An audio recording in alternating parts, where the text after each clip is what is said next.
أعوذ بالله من الشيطان الرجيم بسم الله الرحمن الرحيم فما لكم في المنافقين فئتين والله أركسهم بما كسبوا أتريدون أن تهتدوا من أضل الله ومن يضلل الله فلن تجد له سبيلا۔ اب بات آئی منافقین کی، اور منافقین کی ذکر اس لیے ہوا کہ کچھ لوگ آئے مدینہ منورہ مکہ مکرمہ سے آئے اور رسول اللہ صلی اللہ علیہ وسلم کی خدمت میں حاضر ہو کے اسلام کا بظاہر انہوں نے کہا کہ ہم مسلمان ہو گئے ہیں، اور رسول اللہ صلی اللہ علیہ وسلم نے کلمہ پڑھا دیا، وہ ٹھیک ہے، مسلمانوں نے اعتبار کر لیا۔ انہوں نے عرض کیا ہم تجارت کرنا چاہتے ہیں، اور مدینہ منورہ سے کچھ مال خریدا اور وہاں چلے گئے مکہ مکرمہ اور جا کر مرتد ہو گئے، اور ظاہر یہ کیا کہ ہم لوگ یہاں پہ آ کے دوبارہ بس گئے ہیں، ہجرت ہم نہیں کر رہے۔ اب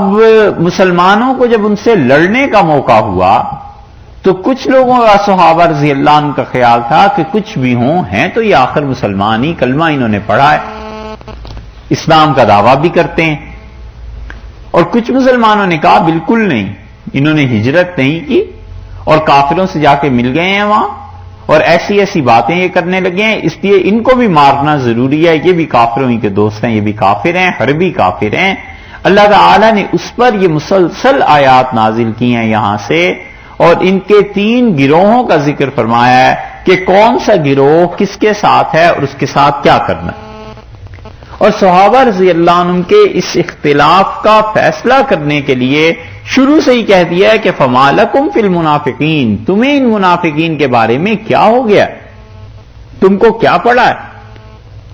کیوں اختلاف کر رہے ہو؟ اور منافقین کا لفظ کہہ کے اللہ تعالیٰ نے پہلے ہی بتا دیا کہ یہ کافر ہے، دل میں ان کے کفر ہے اور ظاہر میں یہ اپنے آپ کو مسلمان کہہ رہے ہیں، حقیقت میں یہ کافر ہیں۔ فما لکم فی المنافقین فئتین، کیا ہو گیا ہے، تمہارے 2 گروہ بن گئے ہیں ان منافقوں کے بارے میں، ان کے بارے میں تمہاری 2 رائے ہو گئی ہیں۔ واللہ ارکسہم، اور اللہ تعالیٰ نے کیا کر دیا ہے، واللہ ارکسہم، ارکسہ الٹا دیا ہے، پلٹا دیا ہے، کافر ہو گئے ہیں، بما کسبوا، جو کچھ کہ انہوں نے کسب کیا ہے، اللہ نے انہیں پلٹا دیا ہے کافروں کی طرف۔ ایک تو یہ ترجمہ کیا گیا، یا یہ کہ واللہ ارکسہم بما، ان کا ارتداد اور یہ جو کافروں سے ملنا ہے، اس وجہ سے خدا نے ایمان کی توفیق ان سے چھین لی ہے اور یہ حقیقت میں کافر ہو گئے ہیں۔ بما کسبوا، جو کچھ کہ انہوں نے کیا ہے، تو ان کے 2 جرم تھے، ایک تو مرتد ہو گئے اور اوپر سے جا کے کفار مکہ سے مل گئے۔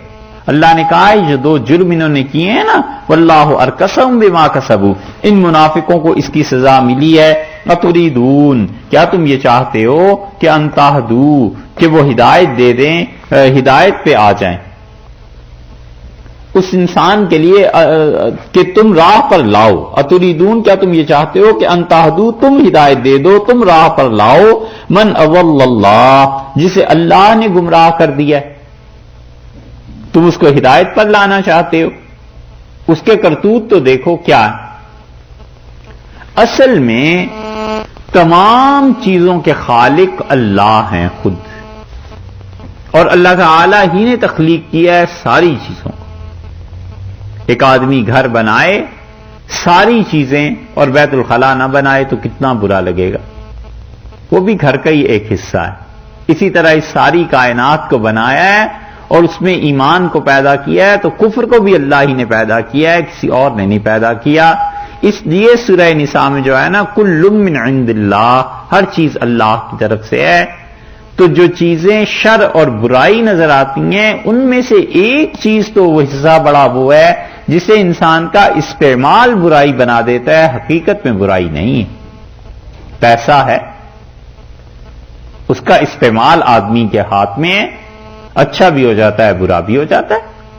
اللہ حاضر القیاس جتنی بھی چیزیں ہیں، اور ایک چیز یہ ہے کہ شر جس چیز کا نام ہے، یہ شر اللہ نے پیدا فرمایا، ادب کی وجہ سے ہم اس کی نسبت اللہ کی طرف نہیں کرتے، کفر کی نسبت اللہ کی طرف نہیں کرتے، اگرچہ اللہ ہی نے پیدا کیا ہے، یہ ہمارے عقائد میں شامل ہے، مگر بات یہ ہے کہ اللہ تعالی کسی بھی آدمی کا جب فعل ہوتا ہے، جب وہ عزم اور پکا ارادہ کر لیتا ہے کہ یہ کام میں نے کرنا ہے، اللہ اس کے ارادے پر اس فعل کو اس کی جان میں پیدا کر دیتے ہیں۔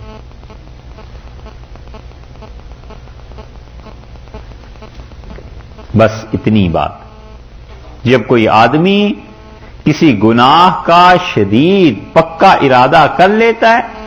تو اللہ اس فعل کو اس آدمی کے جسم میں بنا دیتے ہیں۔